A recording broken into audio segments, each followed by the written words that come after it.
आज आप लोग की चर्चा होगी भूगोल के एक महत्वपूर्ण सेगमेंट जियोमॉर्फोलॉजी भूआकृति विज्ञान के जो टॉपिक है एक महत्वपूर्ण टॉपिक है पृथ्वी की आंतरिक संरचना यानी structure of the earth interior के बारे में चर्चा होगी।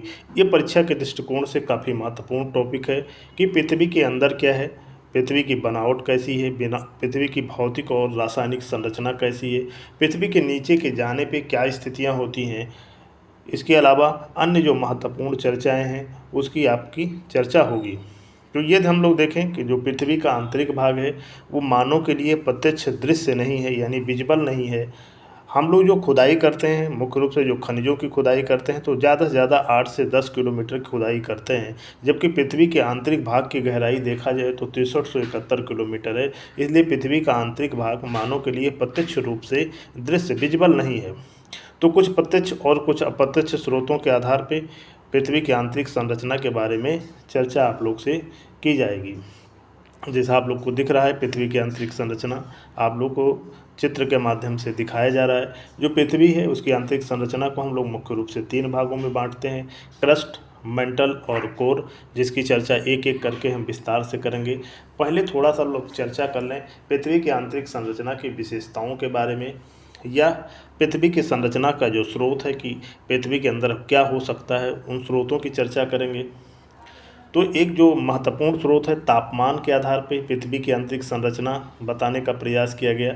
इस आधार पे जैसा हम लोग जानते हैं कि पृथ्वी की जो सतह का तापमान है औसत रूप से 15 डिग्री सेंटीग्रेड है। जो सतह पे हम लोग हैं उसका यानी सरफेस का टेम्परेचर 15 डिग्री सेंटीग्रेड है, और सतह के नीचे जब हम लोग जाते हैं तो प्रति 32 मीटर प्रति 32 मीटर पे 1 डिग्री सेंटीग्रेड टेम्परेचर बढ़ जाता है।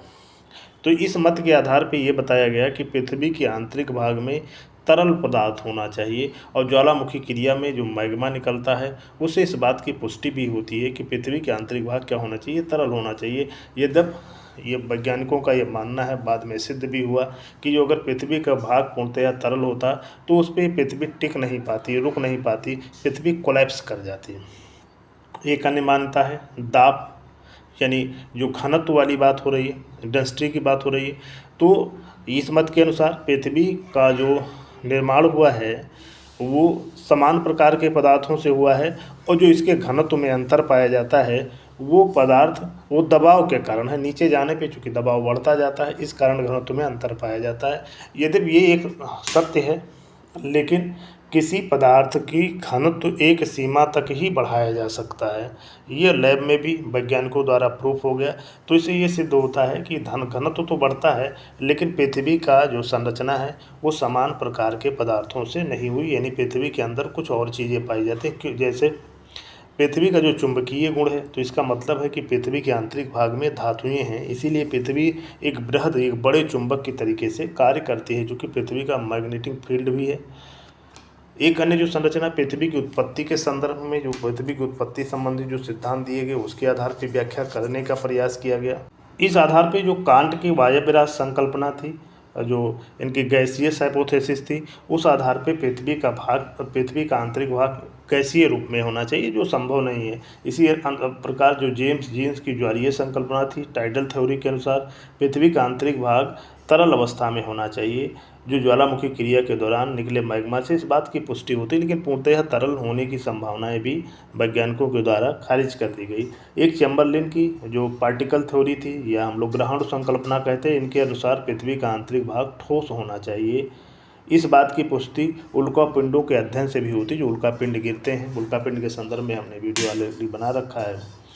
तो इस आधार पे अनुमान लगाया गया कि पृथ्वी की आंतरिक संरचना किस प्रकार की हो सकती है। लेकिन जो सबसे बड़ी उपलब्धि हुई जब 1880 में जो ब्रिटिश वैज्ञानिक जॉन मिलने द्वारा जब सिस्मोग्राफ की खोज कर दी गई, सिस्मोग्राफ का जब आविष्कार हो गया, इन्वेंशन हो गया, तो पृथ्वी की आंतरिक संरचना के संदर्भ में वैज्ञानिक तथ्यों का पता लगने लगा, और तभी से वैज्ञानिक जो मत का प्रतिपादन हुआ पृथ्वी की आंतरिक संरचना के संदर्भ में।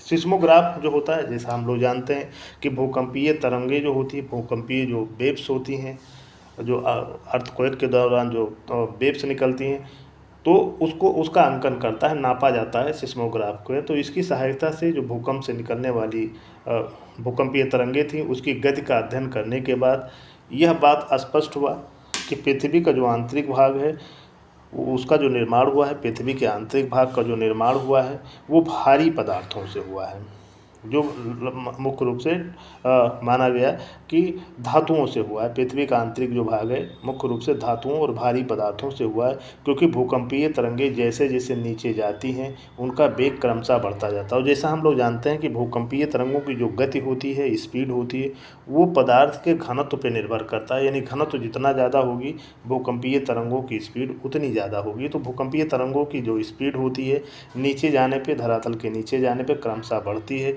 इससे इस बात की पुष्टि होती है कि नीचे का जो भाग है वो भारी पदार्थों से निर्मित है।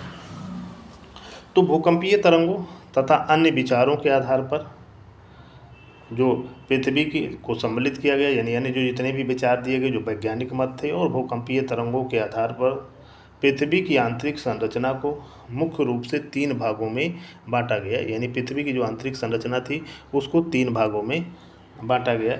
एक भूपर्पटी कहा गया जिसको क्रस्ट कहा जाता है, और एक प्रावर जिसको मैंटिल कहा जाता है, और आंतरिक भाग या जिसको अंतरतम कहा जाता है इसे कोर कहा जाता है। तो पृथ्वी की आंतरिक संरचना को 3 भागों में बांटा गया। भूपर्पटी जिसे क्रस्ट कहा जाता है, प्रावर जिसे मैंटिल कहा जाता है, और आंतरिक भाग जिसे कोर कहा जाता है। इसकी एक एक करके हम आप लोग से चर्चा विस्तार से करेंगे। पृथ्वी का जो सबसे ऊपर वाला भाग है, जो आंतरिक संरचना में देखें सबसे ऊपर वाला भाग को हम लोग क्रस्ट कहते हैं। अगर इसकी औसत मोटाई हम लोग देखें, या हम लोग कह सकते हैं औसत गहराई हम लोग कहें, तो इसकी जो औसत गहराई है वो 30 किलोमीटर तक है। 30 किलोमीटर तक इसकी औसत गहराई है क्रस्ट की। क्रस्ट में इस भाग का जो निर्माण हुआ है मुख्य रूप से सिलिकॉन और एल्युमिनियम से हुआ है। यानी जो क्रस्ट का निर्माण मुख्य रूप से सिलिकॉन और एल्युमिनियम से होने के कारण इसको हम लोग सियाल भी कहते हैं। यानी सिलिकॉन का SI और एल्युमिनियम का AL लेके एक संक्षिप्त शब्द बनाया जाता है, तो इसको हम लोग सियाल भी कहते हैं। इसका औसत घनत्व देखा जाए तो 2.9 ग्राम प्रति घन सेंटीमीटर है। अगर हम लोग देखते हैं जो क्रस्ट का घनत्व है 2.9 ग्राम प्रति घन सेंटीमीटर है। यानी ये सबसे हल्के पदार्थों से निर्मित है। और यहाँ पे भूकंपीय तरंग, जो प्राथमिक भूकंपीय तरंग की जो गति होती है वो 6.9 से लेकर 7.1 किलोमीटर प्रति घंटा होती है।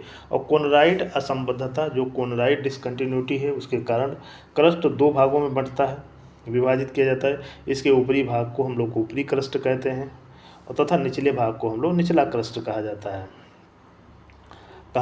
यानी और जो मुँह संबद्धता है वो इसको मैंटिल से अलग करती है, क्रस्ट को मैंटिल से अलग करती है। और समस्त जो पृथ्वी का आयतन है केवल इसका आधा परसेंट हम लोग कह सकते हैं 0.5% भाग क्रस्ट के अंतर्गत आता है। और अगर कुल द्रव्यमान की बात किया जाए तो 0.2% भाग ही क्रस्ट के अंतर्गत आता है। यानी क्रस्ट सबसे छोटा पार्ट है पृथ्वी की आंतरिक संरचना का।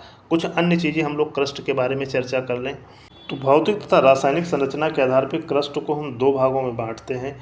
एक महाद्वीपीय क्रस्ट यानी कॉन्टिनेंटल क्रस्ट, ये काफ़ी पुरानी है, लगभग 3.5 से 4 अरब साल पुरानी है। और ये मुख्य रूप से हल्की ग्रेनाइट चट्टानों से निर्मित है। जो महाद्वीपीय क्रस्ट है हल्की ग्रेनाइट चट्टानों से निर्मित है, और इसका घनत्व हम लोग देखें तो 2.7 ग्राम प्रति घन सेंटीमीटर है। वहीं अगर हम लोग देखें जो महासागरीय जो क्रस्ट है ये भारी बेसाल्ट चट्टानों से निर्मित है, और इसका जो घनत्व देखें तो लगभग 3 ग्राम प्रति घन सेंटीमीटर है। और इसकी देखा जाए महासागरीय जो क्रस्ट है इसकी मोटाई 5 से 10 किलोमीटर है। वहीं अगर हम देखें महाद्वीपीय क्रस्ट की जो औसत मोटाई है वो 30 से 40 किलोमीटर है। पर्वतीय भाग में जो क्रस्ट की मोटाई सबसे ज़्यादा होती है, 60 से 70 किलोमीटर हो सकती है।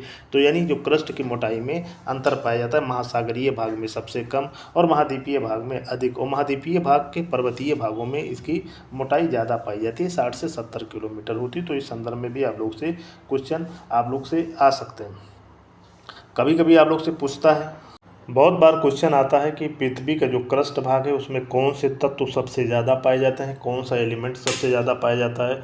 तो पृथ्वी का जो क्रस्ट वाला भाग है उसमें सबसे ज़्यादा ऑक्सीजन पाया जाता है, लगभग 46.6%, और सिलिकॉन लगभग 27.7%। वहीं एल्युमिनियम लगभग 8.1% पाया जाता है। तो सबसे ज़्यादा ऑक्सीजन पाया जाता है। तो इस तरीके से आप लोग थोड़ा ध्यान दीजिएगा। इसके अलावा लोहा लगभग 5% और कैल्शियम लगभग 3.6% पाया जाता है। ये क्रस्ट की जो मुख्य विशेषता आप लोग की हो गई। अगर हम लोग देखें जो क्रस्ट का तापमान होता है ये 400 से लेकर 700 डिग्री सेंटीग्रेड तक हो सकता है, यद्यप अलग अलग भागों में अलग अलग होता है। और एक पुनः एक चीज़ और हम आपको बता दें, जो नीचे जाने पे जो तापमान बढ़ता है, पृथ्वी के नीचे यानी धरातल के नीचे जाने पे जो तापमान बढ़ता है, यह वृद्धि दर जो होती है भूतापीय प्रवणता कहलाती है, जियोथर्मल ग्रेडियंट कहलाती है। तो ये भी आप लोग थोड़ा सा ध्यान दीजिएगा। अब थोड़ी सी हम और आप लोग से चर्चा करेंगे, मेंटल के संदर्भ में चर्चा करेंगे, यानी जो पृथ्वी का जो मेंटल है, यानी जो मध्यवर्ती भाग है पृथ्वी की आंतरिक संरचना का, उसको हम लोग मेंटल कहते हैं। तो हम लोग देखें तो धरातल से अगर हम लोग देखते हैं, धरातल के अगर हम लोग नीचे जाते हैं 30 से 2900 किलोमीटर तक की गहराई वाला जो भाग होता है वो मेंटल कहलाता है। जो 30 से लेके 2900 किलोमीटर तक का भाग है, गहराई वाला भाग, वो मेंटल कहलाता है। इस भाग का जो निर्माण हुआ है मुख्य रूप से सिलिकॉन और मैग्नीशियम से हुआ है, इसलिए इसको सीमा कहा जाता है। मैग्नीशियम, सिलिकॉन का SI और मैग्नीशियम का EMA लेके सीमा शब्द यूज किया जाता है। तो मेंटल को सीमा भी कहा जाता है।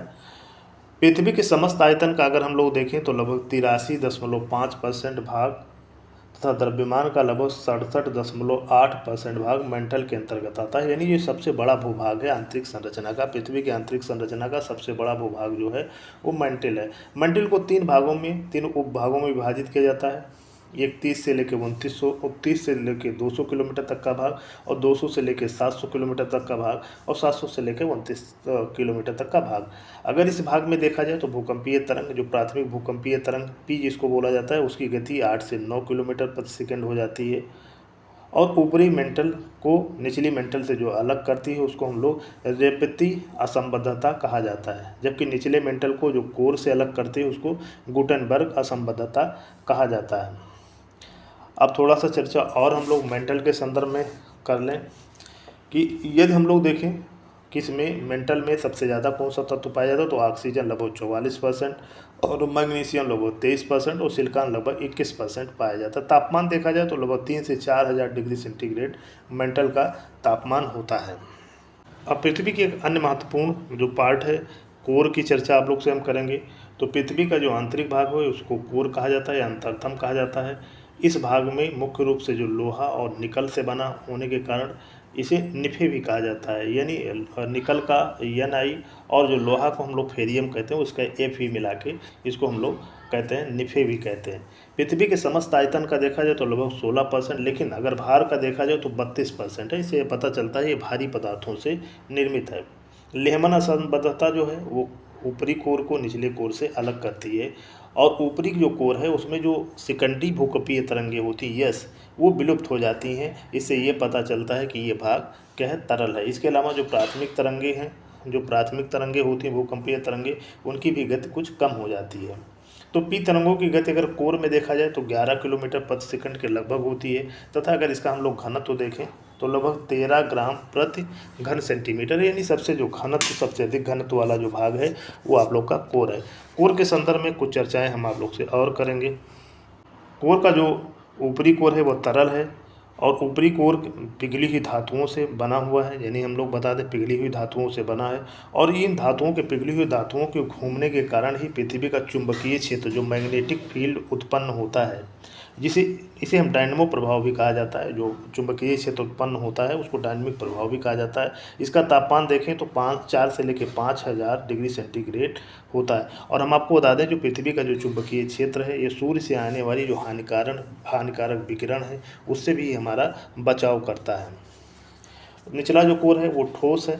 अत्यधिक दाब के कारण ये भाग ठोस अवस्था में। हम आपको बता दें कि जो निचले कोर पे जो दाब पड़ता है वो समस्त वायुमंडलीय दाब का लगभग 35 लाख गुना अधिक, वायुमंडलीय दाब के लगभग 35 लाख गुना अधिक है। इसी कारण अधिक दाब के कारण यहाँ की चट्टानें निचले कोर की नहीं पिघल पाती हैं। तापमान देखा जाए तो 5 से 6000 डिग्री सेंटीग्रेड। ऐसा माना जाता है कि कोर का तापमान 5500 डिग्री से अधिक नहीं हो सकता, लेकिन कुछ स्रोतों में माना जाता है कि 6 डिग्री सेंटीग्रेड तक का हो सकता है।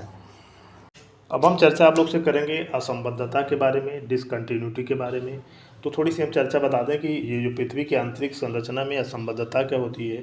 तो असंबद्धता एक प्रकार का संक्रमण क्षेत्र होता है। संक्रमण क्षेत्र से मतलब होता है जो उसके समीपवर्ती जो परतें पाई जाती हैं उन दोनों की विशेषता पाई जाती है। तो एक संक्रमण क्षेत्र होता है जहाँ भूकंपीय तरंगों की गति एकाएक बढ़ जाती है। तो हम 4-5 असंबद्धताएं देखते हैं जो पृथ्वी की आंतरिक संरचना में पाई जाती है, उसकी हम चर्चा आप लोग से करते हैं। एक है कोनराड असंबद्धता, डिसकंटिन्यूटी। कोनराड डिसकंटिन्यूटी है, ये ऊपरी क्रस्ट को निचले क्रस्ट से अलग करती है, लगभग 20 किलोमीटर की गहराई पे ये मिलती है। दूसरी है जो असंबद्धता है उसके नीचे मोहो असंबद्धता है, ये लगभग 30 किलोमीटर की गहराई पे है और ये निचले क्रस्ट को ऊपरी मेंटल से अलग करती है। जो आपकी तीसरी असंबद्धता है उसको रेपेती असंबद्धता या रेपेटी असंबद्धता कहा जाता है। ये जो निचले मेंटल को ऊपरी मेंटल से अलग करती है। और जो चौथी असंबद्धता है गुटेनबर्ग असंबद्धता है, ये लगभग 2900 किलोमीटर की गहराई पर है। यह निचले मेंटल को ऊपरी कोर से अलग करती है। और एक जो सबसे लास्ट में है लेहमन असंबद्धता है, ये ऊपरी कोर को निचले कोर से अलग करती है। तो 5 असंबद्धताएँ पाई जाती हैं। कोनराड असंबद्धता, ये ऊपरी कोर को निचले कोर से अलग करती है। और मोह असंबद्धता जो है ये मेंटल को क्रस्ट से अलग करती है। रेपती असंबद्धता ऊपरी मेंटल निचले मेंटल को अलग करती है। और जो गुटेनबर्ग असंबद्धता है ये कोर को मेंटल से अलग करती है। और जो लेहमन असंबद्धता है ये निचले कोर को ऊपरी कोर से अलग करती है। तो 4 प्रकार की असंबद्धताएँ पाई जाती हैं। तो असंबद्धताओं के संदर्भ में भी आप लोग से क्वेश्चन आते हैं। एक जो हम चर्चा आप लोग से कर रहे थे स्टेनोस्फीयर या दुर्बल मंडल या इसको निम्न गति मंडल भी कहा जाता है, उसकी भी आप लोग से चर्चा हो जाए। तो धरातल के नीचे अगर हम लोग जाएंगे, ये बहुत महत्वपूर्ण भी है। अगर धरातल के नीचे सतह के नीचे हम लोग जाते हैं तो 100 से 200 किलोमीटर की गहराई पे रेडियो एक्टिव तत्वों की बहुत ज़्यादा अधिकता है। रेडियो एक्टिव तत्व के बारे में बता दें कि वह तत्व होते हैं जिनका स्वतः विघटन होता है, उनके विघटन से ढेर सारी ऊष्मा निकलती है, बहुत ज़्यादा ऊष्मा निकलती है। जैसे रेडियो एक्टिव तत्वों के जो उदाहरण हैं वो यूरेनियम है आपके, थोरियम आपके है, मॉलिब्डेनम है, रेडियम है। तो ये जहाँ पे पाए जाते हैं वहाँ पे चट्टानें पिघल जाती हैं, इनके विघटन से इतना ज़्यादा ऊष्मा निकलती है कि पिघल जाते हैं। तो 200 से 200 किलोमीटर की गहराई पे रेडियो एक्टिव तत्वों की अधिकता के कारण यहाँ का जो भाग है ये पिघल गया है और लगभग 1100 से 1200 डिग्री सेंटीग्रेड यहाँ का टेम्परेचर हो गया है। इस भाग से जब भूकंपीय तरंगें गुजरती हैं तो उनकी गति एकाएक मंद पड़ जाती है, धीमी पड़ जाती है। इसी कारण इसको हम लोग निम्न गति मंडल यानी लो वेलोसिटी जोन भी कहा जाता है। वास्तव में इस भाग में जो चट्टानें हैं अर्ध तरलावस्था में हैं, सेमी लिक्विड हैं, या इसको हम लोग प्लास्टिक अवस्था भी कहते हैं। और ये बहुत महत्वपूर्ण होती हैं कि जो प्लेट टेक्टोनिक में जो प्लेटें होती हैं इसी के ऊपर से खिसकती हैं यानी सरकती हैं, उनका संचलन होता है। और कहा जाता है कि यहाँ पे मैग्मा का मुख्य स्रोत भी ये दुर्बल मंडल भी है। तो दुर्बल मंडल के बारे में भी हम आपको बता दें कि 100 से 200 किलोमीटर यानी ऊपरी मंडल में ये भाग पाया जाता है। दुर्बल मंडल कहने का कारण यही होता है कि भूकंपीय तरंगों की गति यहाँ पे स्लो हो जाती है, तो इसीलिए इसको दुर्बल मंडल या लो वेलोसिटी जोन या निम्न गति मंडल भी कहा जाता है। इसका जो ज़्यादा प्रचलित नाम है वो स्टेनोस्फीयर इसका नाम है। निष्कर्षतः कहा जा सकता है कि पृथ्वी की जो आंतरिक संरचना है दृश्य न होने के बावजूद भी काफ़ी हद तक अनुमान लगाया जा सकता है पृथ्वी की आंतरिक संरचना के संदर्भ में। और समानतः इसको 3 स्तरों पर बांटा जाता है जिसका अलग अलग भौतिक और रासायनिक गुण है, यानी 3 भागों में बांटा गया है। सबसे ऊपर भाग कोर है, बीच में मेंटल है और सबसे निचले वाला जो भाग है उसको हम लोग कोर कहा जाता है, बीच वाला मेंटल और ऊपर सबसे ऊपरी भाग को क्रस्ट कहा जाता है। कुछ अन्य चर्चा आप लोग से कर लें। जो पृथ्वी का जो आंतरिक कोर भाग है ये मुख्य रूप से 85 से 90% इसमें लोहा पाया जाता है, आयरन पाया जाता है, निकल 5% के आसपास पाया जाता है। तो 85 से 90% इसमें लोहा पाया जाता है जो कोर वाला भाग है। अगर हम देखा जाए पृथ्वी पे सबसे ज़्यादा कौन सा तत्व पाया जाता है, ये भी आप लोग में बहुत बार क्वेश्चन आता है। तो अगर संपूर्ण पृथ्वी को अगर हम देखा जाए तो संपूर्ण पृथ्वी में सबसे ज़्यादा लोहा पाया जाता है लगभग 35%, और ऑक्सीजन लगभग 30%, और सिलिकॉन लगभग 15% और मैग्नीशियम 13%। इन चारों तत्व मिलके ही लगभग 93% पृथ्वी का निर्माण करते हैं। यानी सबसे ज़्यादा लोहा, हम लोग जैसा जानते हैं कि पृथ्वी का जो आंतरिक भाग है कोर है उसमें मैक्सिमम भाग लोहे का बना हुआ है। इसके अलावा ऑक्सीजन 30%, सिलिकॉन 15% और मैग्नीशियम 13% है। तो इस तरीके कुछ और चर्चाएँ अगर हम लोग करें जो एग्ज़ाम के दृष्टि से आपके लिए महत्वपूर्ण होती है, तो उसकी चर्चा हम आप लोग करें। जैसे जो क्रस्ट होता है भौतिक और रासायनिक दृष्टि से कभी कभी जो क्रस्ट है उसको दो भागों में बांटते हैं।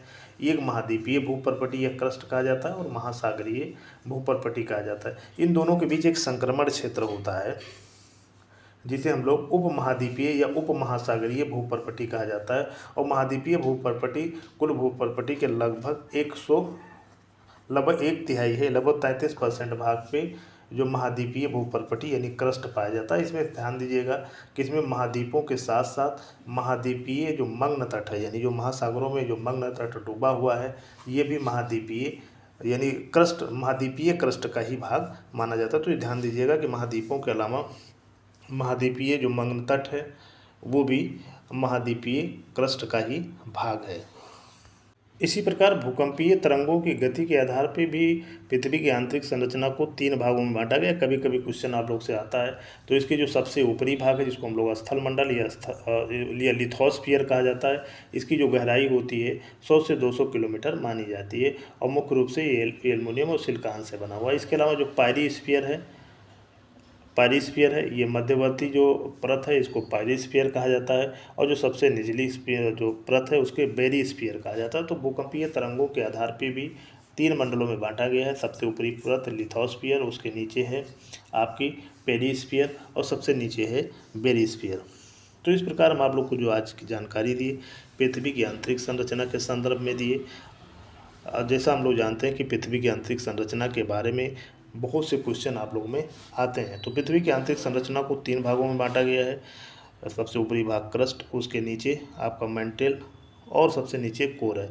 एक चीज़ आप लोग को ध्यान रखना है कि जो उसका ऊपरी कोर है वो तरल अवस्था में है और मेंटल इसका सबसे बड़ा पार्ट है और जो क्रस्ट है वो सबसे छोटा पार्ट है और सबसे हल्के पदार्थों से मिलकर बना हुआ है।